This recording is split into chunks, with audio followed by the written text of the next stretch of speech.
माऊली रामकृष्ण हरी.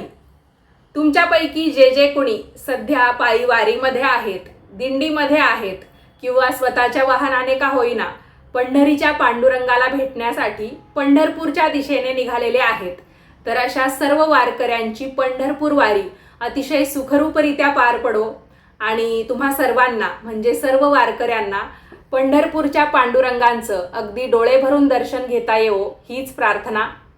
तर मंडळी, आजचा व्हिडिओ हा नेहमीप्रमाणे अत्यंत महत्त्वपूर्ण असा आहे. तसं थंबनेलमध्ये तुम्हाला कळून गेलं असेलच. तर बघा, आषाढी एकादशी आली की बऱ्याच वेळा आपण एक गोष्ट ऐकतो, आजपासून भगवान श्रीहरी श्री विष्णू 4 महिन्यांसाठी योगनिद्रेमध्ये जातील. पण देव खरंच झोपतात का? आणि जर भगवान श्रीहरी विष्णू 4 महिने योगनिद्रेमध्ये असतील तर मग या सृष्टीचं पालन कोण करतं? कारण भगवान विष्णूंना सृष्टीचे पालन करता, जगाचे पालन करता असं म्हटलं जातं. आणि तेच जर झोपले तर मग या सृष्टीकडे लक्ष कोण ठेवतं? सूर्य रोज उगवतो कसा, पाऊस पडतो कसा, ऋतू बदलतात कसे, आणि सर्वात महत्त्वाचं म्हणजे भक्तांचं रक्षण कोण करतं? त्याचबरोबर भगवान झोपलेले असताना शुभकार्य ही का केली जात नाहीत आणि यालाच चातुर्मास असं नाव का पडलेलं आहे? भगवान श्रीहरी विष्णू 4 महिन्यांनंतरच का उठतात, म्हणजे 4 महिन्यानंतरच ते का जागे होतात? या सर्व प्रश्नांची उत्तरं धर्मग्रंथांमध्ये अत्यंत सुंदर पद्धतीने आपल्याला सांगितलेली आहेत. पण दुर्दैव असं की आज अनेकांना फक्त एवढंच माहिती असतं की भगवान श्रीहरी विष्णू 4 महिन्यांसाठी झोपतात, म्हणजे योगनिद्रा घेतात आणि याला चातुर्मास म्हणतात. पण योगनिद्रा म्हणजे नेमकं काय? या 4 महिन्यांमध्ये देव खरंच आराम करतात का, विश्रांती घेतात का, की यामागे काही आणखी गूढ असं रहस्य दडलेलं आहे?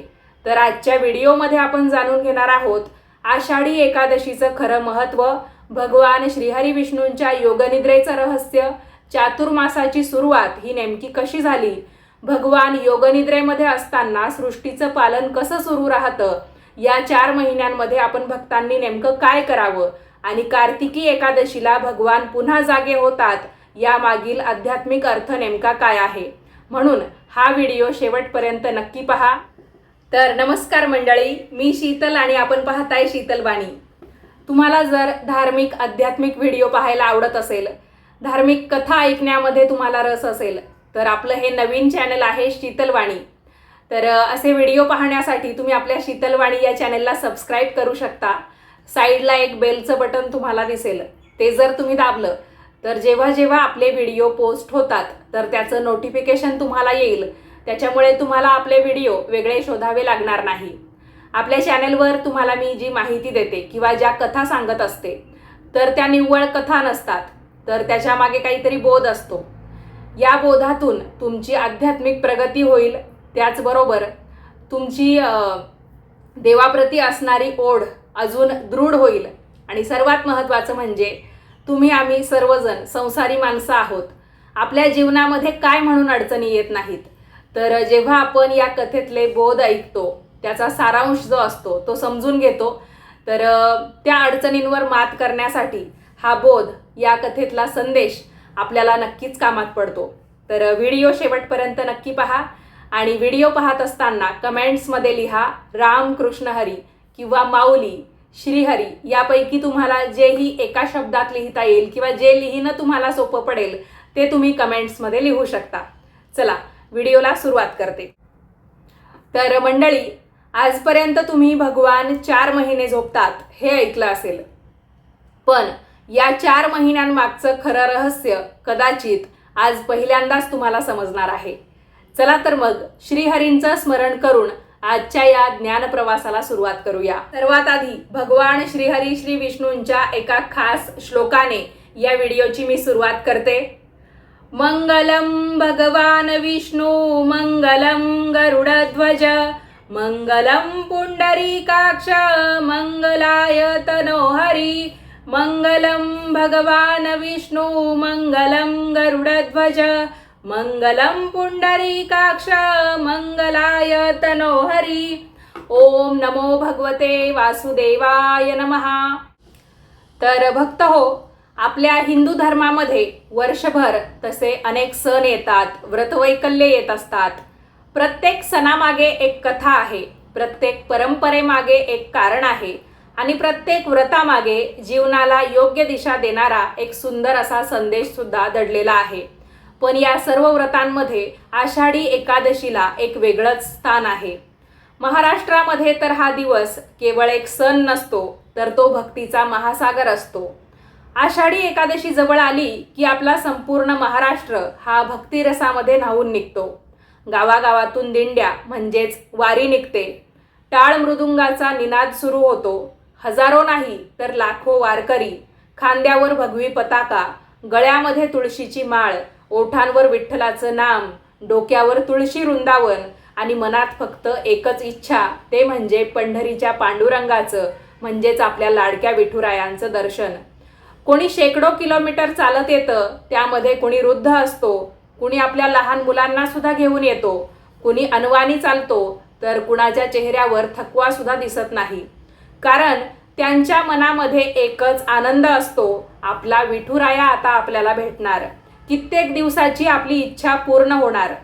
कारण आषाढी एकादशीला देवशयनी एकादशी किंवा हरिशयनी एकादशी असंही म्हणतात. पण असं का म्हणतात याचं उत्तर खूप सुंदर आहे.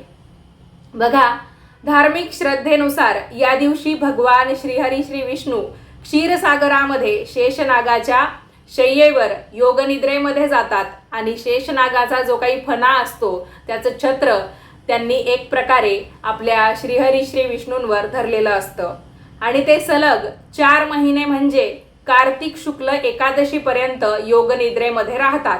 म्हणूनच या दिवसाला देवशयनी एकादशी असं म्हटलं जातं आणि कार्तिकी एकादशीला देवउठणी एकादशी असं म्हटलं जातं. प्रबोधिनी एकादशी हे तिचं वेगळं नाव आहे किंवा दुसरं नाव आहे. आणि या दिवसापासून म्हणजे आषाढी एकादशीपासून चातुर्मासाची सुरुवात होते. कार्तिकी एकादशीला चातुर्मास संपतो. मंडळी, आता इथूनच अनेक प्रश्न तयार होतात बघा. भगवान म्हणजे आपले देव खरंच झोपतात का? देवाला झोपेची गरज पडते का किंवा का पडते? सृष्टीचं पालन करणारे भगवान विश्रांती घेत असतील तर मग या विश्वाचं काय? हा प्रश्न अगदी स्वाभाविक आहे. पण इथेच बहुतेक लोकांची एक मोठी चूक होते. ते योगनिद्रा आणि सामान्य झोप यांना एकसारखं समजतात. पण धर्मग्रंथ सांगतो की योगनिद्रा म्हणजे सामान्य माणसासारखी किंवा आपण जे रात्री किंवा दिवसाही आपण कधी कधी झोपतो तर तशी झोप नव्हे. ती एक दिव्य अवस्था आहे ज्यामध्ये भगवान बाहेरून आपल्याला शांत किंवा झोपलेले दिसतात, पण या विश्वाचं पालन ते कधीच थांबवत नाहीत. मंडळी, याच कारणामुळे सूर्य उगवणं थांबत नाही, चंद्र फिरणं थांबत नाही, ऋतू बदलणं थांबत नाही, पृथ्वी फिरणं थांबत नाही. संपूर्ण सृष्टी नेहमीप्रमाणे सुरूच राहते. आता ही जरी दिव्य अवस्था असली तरी पण त्यांची योगनिद्रा म्हणून आपण ओळखतो. तर आषाढी एकादशीला एकदा चातुर्मास सुरू झाला, योगनिद्रा सुरू झाली की श्रावण महिना लागेपर्यंत सृष्टीचा कारभार हा ऋषीमुनी बघतात. म्हणजे बघा, आता आषाढी एकादशी झाली की गुरुपौर्णिमा येईल.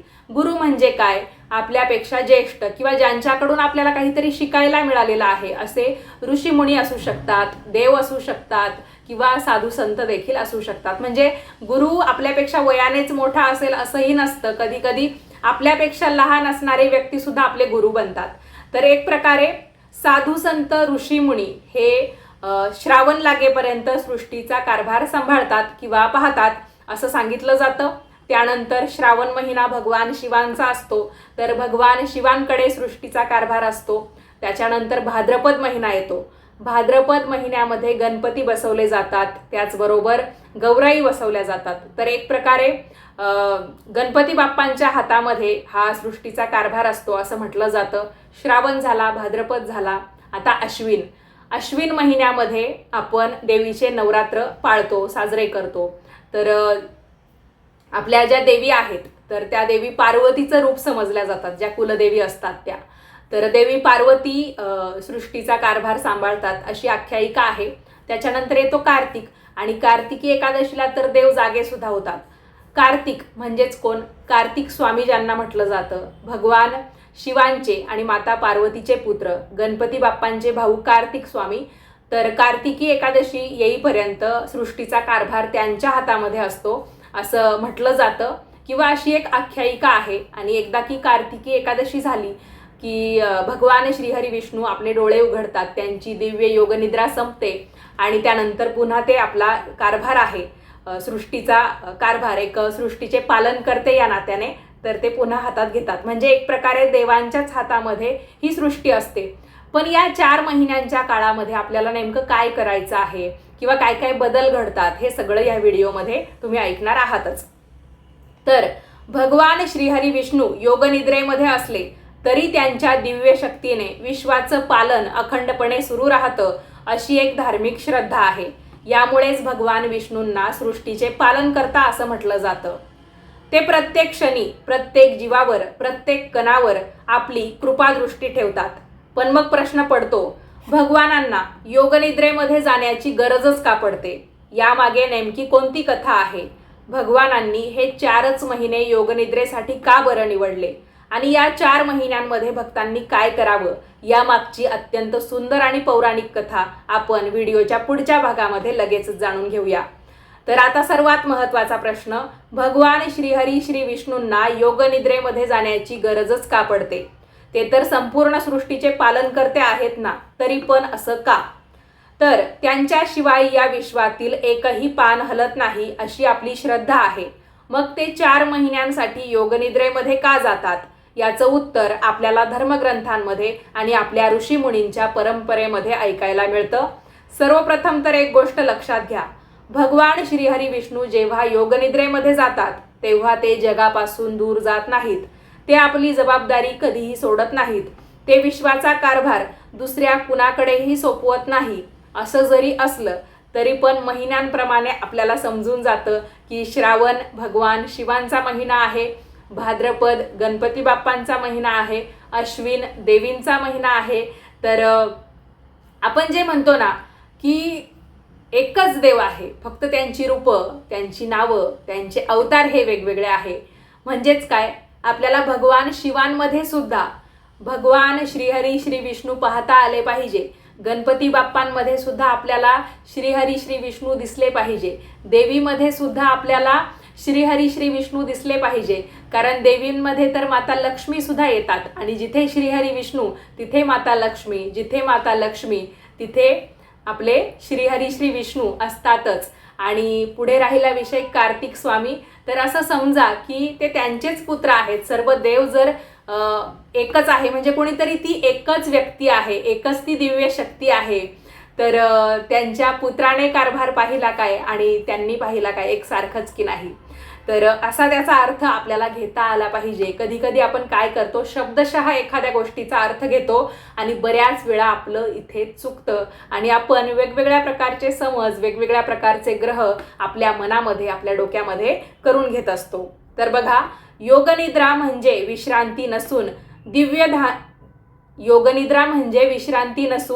दिव्य ध्यानाची अवस्था आहे. जसं एखादा योगी बाहेरून आपल्याला पूर्णपणे शांत दिसतो पण त्याचं मन हे पूर्णपणे जागृत असतं, तसंच भगवान श्रीहरी विष्णूंचं असतं. ते बाहेरून जरी योगनिद्रेमध्ये असतात पण त्यांच्या इच्छाशक्तीने संपूर्ण सृष्टीचं पालन हे अवायतपणे म्हणजे अखंडपणे सुरूच असतं. म्हणूनच सूर्य वेळेवर उगवतो, चंद्र आपल्या मार्गाने फिरतो, नद्या वाहतात, वारा वाहतो, ऋतू सुद्धा बदलतात, पण जीवनाचं चक्र हे कधीही थांबत नाही. मंडळी, आता तुम्ही विचाराल, मग भगवानांनी आपल्या योगनिद्रेसाठी किंवा विश्रांतीसाठी हे 4 महिनेच का निवडले? तर यामागे सुद्धा एक खूप सुंदर असं कारण सांगितलं जातं. आषाढ महिना सुरू झाला की चांगल्यापैकी किंवा बऱ्यापैकी पावसाळ्याची सुरुवात होते. त्या अगोदर कधी पाऊस पडतो, कधी ऊन असतं, कधी खूप वारा वाहतो, पण पाहिजे तसा पाऊस पडत नाही. तर मग पूर्वीच्या काळी काय होतं, रस्ते नव्हते, वाहनं नव्हती, साधू संत ऋषीमुनी संपूर्ण भारतभर पायी भ्रमण करत असत. ते गावोगावी जाऊन धर्माचा प्रसार करत असत, लोकांना ज्ञान देण्याचं काम करत असत आणि ईश्वर भक्ती सुद्धा शिकवत असत.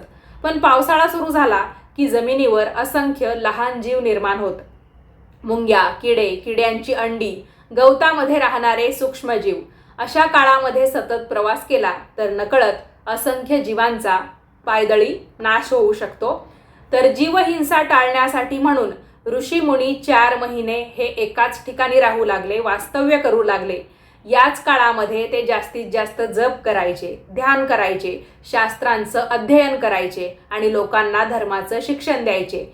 हीच पुढे चातुर्मासाची परंपरा बनली आणि या परंपरेला अधिक पवित्र स्वरूप देण्यासाठी अशी श्रद्धा निर्माण झाली की याच दिवशी भगवान श्रीहरी विष्णू योगनिद्रेमध्ये जातात. याचा सुंदर संदेश असा आहे मंडळी, जसं भगवान या काळामध्ये अंतर्मुख होतात तसंच आपणही या 4 महिन्यांमध्ये स्वतःकडे पाहावं, वाईट सवयी सोडाव्यात किंवा मोडाव्यात, मन शुद्ध करावं, नामस्मरण करावं, दानधर्म करावा आणि ईश्वराशी आपलं नातं अधिक दृढ करण्याचा प्रयत्न करावा. म्हणूनच चातुर्मास हा केवळ देवांच्या योगनिद्रेचा काळ नाही तर भक्तांच्या आत्मजागृतीचा काळ मानला जातो. पण भक्त हो, इथे एक प्रश्न अजून निर्माण झालेला आहे आणि तो माझ्या मते तुमच्यापैकी बऱ्याच जणांच्या मनात असेल. जर भगवान योगनिद्रेमध्ये असतानाही सृष्टीचं पालन करत असतील तर मग या काळामध्ये विवाह, गृहप्रवेश आणि इतर शुभकार्य ही का टाळली जातात? यामागे नेमकं काय कारण आहे? आता यातल्या ज्या काही गोष्टी आहे ना, तर सोयीनुसार लोकांनी नियम मोडण्याचा देखील प्रयत्न केलेला आहे किंवा पहिली परिस्थिती आताची परिस्थिती यामध्ये सुद्धा फरक आहे. त्याच्यामुळे यातले काही विधी सुद्धा आता चातुर्मासाच्या काळात होतात. पण पूर्वीच्या काळी मी तुम्हाला ज्या ज्या विधींची इथे नावं सांगितली किंवा अजूनही काही यादी आपल्याला बरीच मोठी करता येईल, तर ते विधी, ते कार्यक्रम हे 4 महिन्यांसाठी स्थगित केले जायचे. तर बघा, या 4 महिन्यांमध्ये विवाह, गृहप्रवेश, वास्तुशांती, मुंज यासारखी शुभकार्य यासाठी केली जात नाही. तर काही लोक असं म्हणतात, देव झोपलेले आहेत म्हणून शुभकार्य करू नयेत. पण याचा खरा अर्थ समजून घेणं खूप महत्त्वाचं आहे. धार्मिक परंपरेनुसार आषाढी एकादशीपासून भगवान श्रीहरी विष्णू योगनिद्रेमध्ये जातात आणि भगवान विष्णूंना सर्व मंगल कार्यांचे अधिष्ठाता मानलं जातं. म्हणून त्यांच्या योगनिद्रेच्या काळामध्ये नवीन संसाराची सुरुवात करणारी किंवा मोठ्या उत्सवाची शुभकार्य पुढे ढकलण्याची परंपरा ही आवर्जून सुरू करण्यात आली. मात्र याचा अर्थ असा नाही की या 4 महिन्यांमध्ये शुभ काही घडतच नाही किंवा भगवान भक्तांकडे लक्षच देत नाही, असं अजिबात नाही. उलट धर्मग्रंथांमध्ये हा काळ बाह्य उत्सवांपेक्षा अंतर्मुख होण्याचा काळ मानला गेलेला आहे. म्हणजे घर सजवण्यापेक्षा आपलं मन सजवायचं, मोठे समारंभ करण्यापेक्षा मोठं नामस्मरण करायचं, नवीन वस्तू विकत घेण्यापेक्षा नवीन चांगले संस्कार अंगीकारायचे, स्वीकारायचे. आणि मंडळी, यामागे एक व्यावहारिक कारण सुद्धा होतं. पूर्वीच्या काळी पावसाळ्यामध्ये प्रवास करणं हे अत्यंत कठीण होतं, जेवढं आत्ता नाही. जसं की रस्ते चिखलाने भरलेले असायचे, पूर आलेला असायचा, नद्या नाले दुथडी भरून वाहायचे, अनेक गावांचा संपर्क तुटायचा आणि अशा परिस्थितीमध्ये दूरवरून आपल्या नातेवाईकांना बोलावणं, मोठे सण समारंभ करणं किंवा लग्नासारखे कार्यक्रम पार पाडणं खूप अवघड होतं. कारण आपल्या नातेवाईकांशिवाय किंवा आपल्या गोतावळ्याशिवाय हे कार्यक्रम तर आपण करू शकत नाही. घरगुती आत्ता लोक करायला लागले, पण पूर्वीच्या काळी आपले नातेवाईक असतील, पाहुणे मंडळे असतील तरच ते कार्यक्रम करण्यात काहीतरी अर्थ होता किंवा ती मजा त्या पद्धतीने यायची.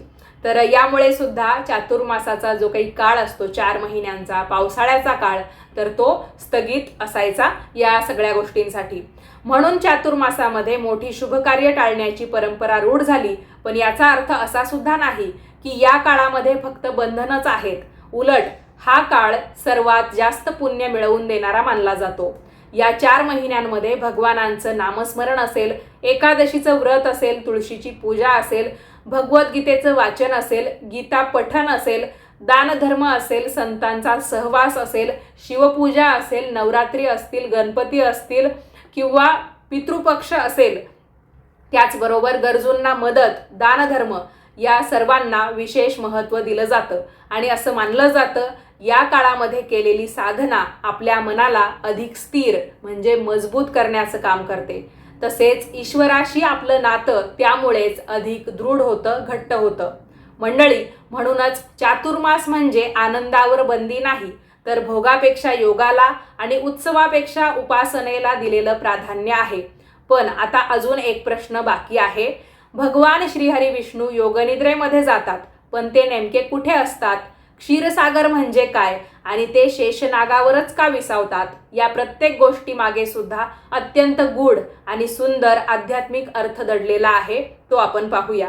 बघा, आपण चित्रांमध्ये नेहमी पाहतो भगवान श्रीहरी विष्णू शुभ्र दुधासारख्या पांढऱ्या समुद्रामध्ये शेषनागावर आणि वरती फणा त्यांचा एक रक्षण करण्यासाठी म्हणून अशा पद्धतीने ते विसावलेले आहेत.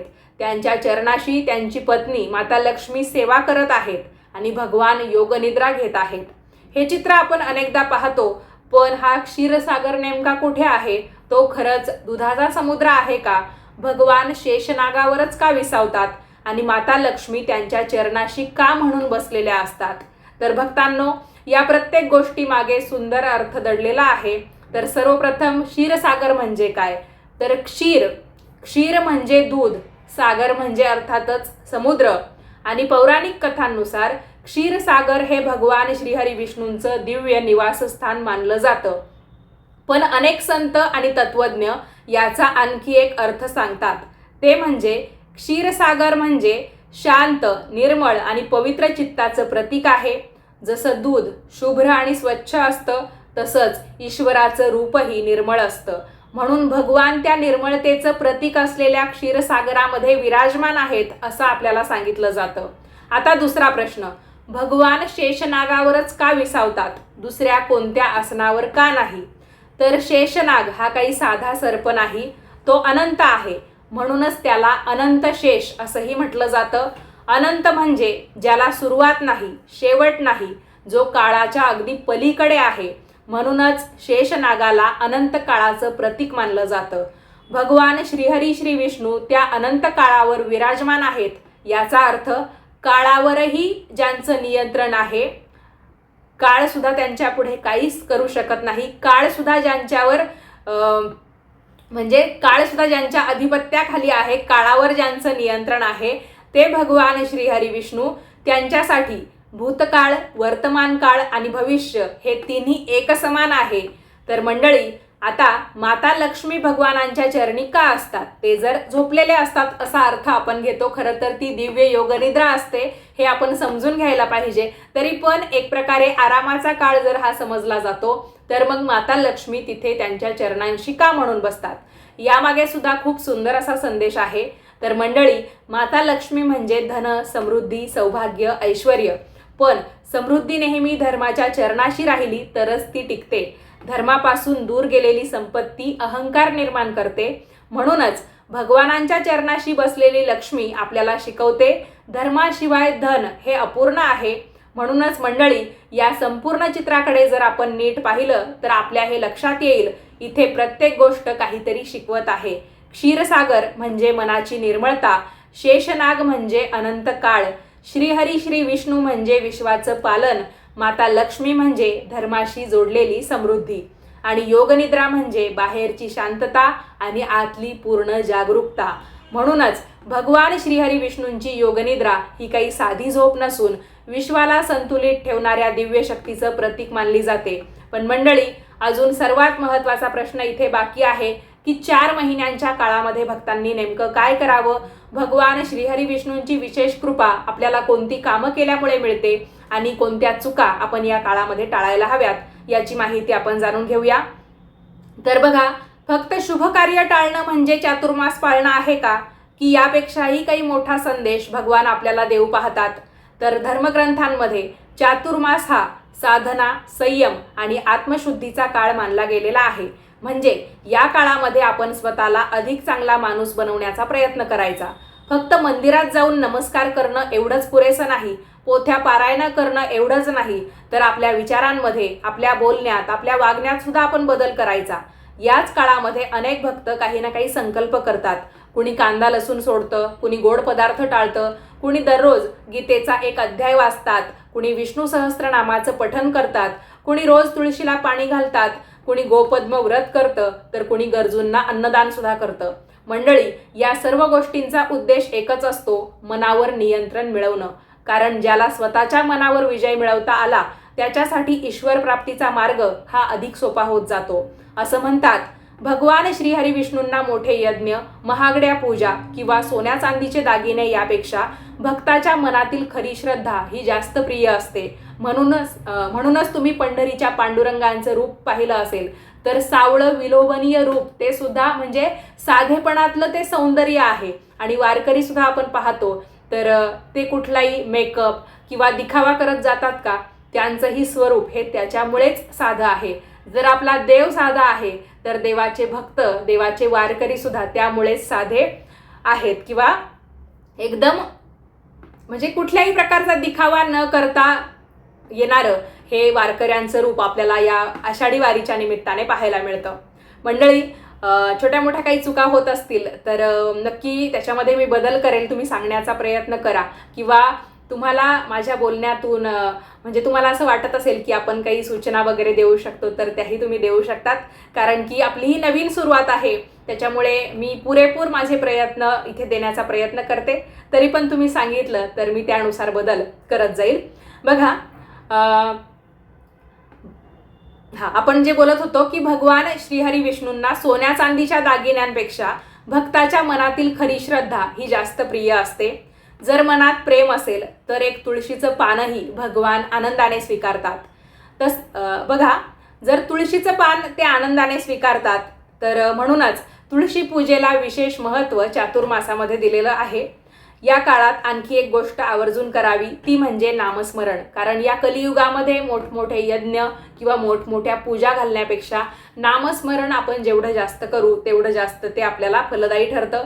काम करताना, चालताना, स्वयंपाक करताना किंवा मोकळ्या वेळात मनात फक्त एकदा जरी आपण ओम नमो भगवते वासुदेवाय किंवा पांडुरंग हरी वासुदेव हरी किंवा श्रीराम जय जय राम विठ्ठल विठ्ठल असं प्रेमाने म्हटलं तरी त्याचं फार मोठं पुण्य आपल्याला मिळतं, अशी श्रद्धा आहे.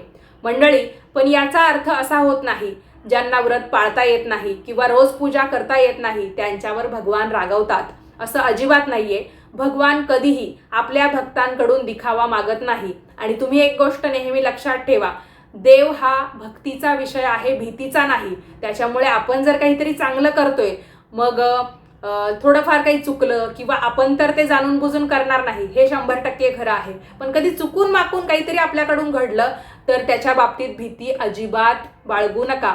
कारण देव हा दयाळू आहे, कनवाळू आहे.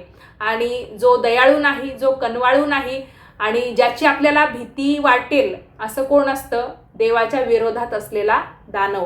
त्याच्यामुळे देवाच्या बाबतीत भीती केव्हा बाळगावी? की आपण जाणून बुजून काहीतरी चूक करतोय तेव्हा आपण देवापेक्षा, मी तुम्हाला जे विरोधात सांगितलं ना, त्याची आपण भीती बाळगली पाहिजे. कारण शिक्षा करणारे तर ते आहे. देव आपल्याला कधीही शिक्षा करत नाही, उलट आपल्या चुका पदरात घेतात. पण जाणून बुजून आपण चुका केल्या तर मात्र आपल्या अपराधाला क्षमा नाही. त्याच्यामुळे पश्चाताप झाला वेळच्या वेळी तर तेही एखाद्या पुण्यापेक्षा मोठं नाही. कारण ज्याला पश्चाताप होतो, ज्याला आपल्या चुकीची जाणीव होते, तर त्याला खरंच देवाच्या चरणाशी स्थान अवश्य मिळतं. अनेक भक्तांच्या कथा तुम्ही ऐकलेल्या असतीलच या बाबतीत. बघा, आपलं प्रामाणिक मन, आपले चांगले कर्म आणि निस्वार्थ भक्ती याकडे देव पाहतात. म्हणून या 4 महिन्यात एखाद्या भुकेल्याला अन्न देणं, एखाद्या दुःखी माणसाला धीर देणं, आई वडिलांची सेवा करणं, खोटं बोलणं टाळणं, राग कमी करणं, हे सुद्धा भगवान श्रीहरी विष्णूंची एक प्रकारची सेवाच आहे.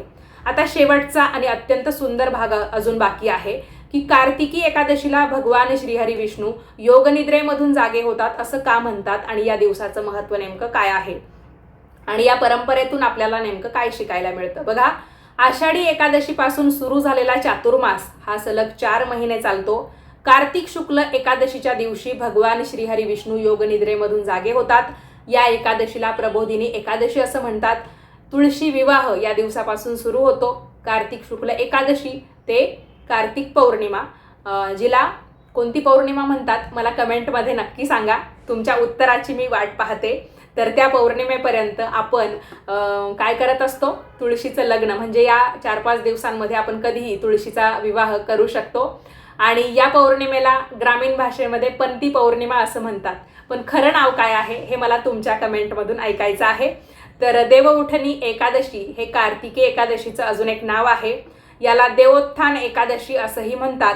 या दिवसांनंतर पुन्हा विवाह, गृहप्रवेश, मुंज, वास्तुशांती आणि इतर मंगल कार्यांना सुरुवात होते. त्याच्यामुळे तुळशीचं लग्न आधी देवाचं लग्न होतं, त्याच्यानंतर आपण मनुष्य प्राणी ज्या काही आपल्याला 7 जन्माच्या गाठी बांधायला सुरुवात करायची आहे, म्हणजे लग्नाची पाहणी असेल, साखरपुडे असतील, लग्न असेल, या गोष्टींना सुरुवात करता येते. तर इथे एक गोष्ट समजून घेणं खूप महत्त्वाचं आहे. भगवान जागे होतात याचा अर्थ ते आधी काहीच करत नव्हते असा नाही, तर धार्मिक श्रद्धेनुसार भगवान संपूर्ण चातुर्मासभरही विश्वाचं पालन करतच असतात. मग जागे होणं म्हणजे नेमकं काय असतं याचा सुंदर आध्यात्मिक अर्थ इथे सांगितला जातो की भगवान आपल्याला या 4 महिन्यांमध्ये संयम, साधना, नामस्मरण, दान आणि आत्मपरीक्षण शिकवतात. तसंच प्रबोधिनी एकादशी म्हणजे आता त्या साधनेची फळं आपल्या आयुष्यामध्ये उतरवण्याची वेळ आलेली आहे याची आपली आठवण. या संपूर्ण परंपरेकडे आपण फक्त देव 4 महिने झोपतात या एका वाक्यातून पाहिलं तर तिचा खरा अर्थ आपल्याला कधीच समजणार नाही. पण जर आपण तिच्या मागचा संदेश, तिच्या मागची शिकवण जाणून घेतली तर आपल्या लक्षात येईल भगवान जणू काही आपल्याला सांगत आहेत, आयुष्यामध्ये काही काळ असा असायलाच हवा ज्यामध्ये आपण थोडं थांबावं, स्वतःकडे पाहावं, मनातला राग, मत्सर, अहंकार, लोभ यांचा त्याग करावा आणि ईश्वराशी असलेलं नातं हे अधिक घट्ट करावं. कारण घर स्वच्छ करणं जितकं महत्त्वाचं आहे तितकंच आपलं मन स्वच्छ करणं सुद्धा. आणि याच मनशुद्धीचा संदेश चातुर्मास आपल्याला देतो. मंडळी, भगवान श्रीहरी विष्णूंची योगनिद्रा म्हणजे निष्क्रियता नाही, तर पूर्ण जागरूकतेकडून विश्वाचं अखंड पालन करणारी दिव्य अवस्था आहे अशी धार्मिक श्रद्धा आहे. म्हणून आषाढी एकादशी हा केवळ उपवास करण्याचा दिवस नाही, तर स्वतःमध्ये सकारात्मक बदल घडवण्याची एक सुरुवात आहे. चला, या पवित्र दिवशी आपण सुद्धा एक छोटासा संकल्प करूया. दररोज काही मिनिटं नामस्मरण करू, कुणाचं मन दुखवणार नाही याची काळजी घेऊ, आई वडिलांचा आदर करू, गरजूंना शक्य तितकी मदत करू आणि भगवान श्रीहरी श्री विष्णूंच्या चरणी आपली श्रद्धा आणि भक्ती अर्पण करू. कदाचित हीच खरी पूजा आहे आणि हाच खरा चातुर्मास आहे. मंडळी, हा होता चातुर्मासाचा व्हिडिओ. कसा वाटला कमेंट करून नक्की कळवा. व्हिडिओ आवडला असेल तर नेहमीप्रमाणे लाईक करा, जास्तीत जास्त लोकांना पाठवा, म्हणजे चातुर्मासाचा खरा अर्थ सर्वांना आपल्या व्हिडिओतून समजेल. भेटूयात पुन्हा पुढच्याच नवीन व्हिडिओमध्ये. तोपर्यंत सर्वांनी काळजी घ्या आणि याच पद्धतीचे नवनवीन माहितीचे धार्मिक, आध्यात्मिक व्हिडिओ, नवनवीन कथा ऐकण्यासाठी आजच आपल्या शीतलवाणी या यूट्यूब चॅनलला सबस्क्राईब करा.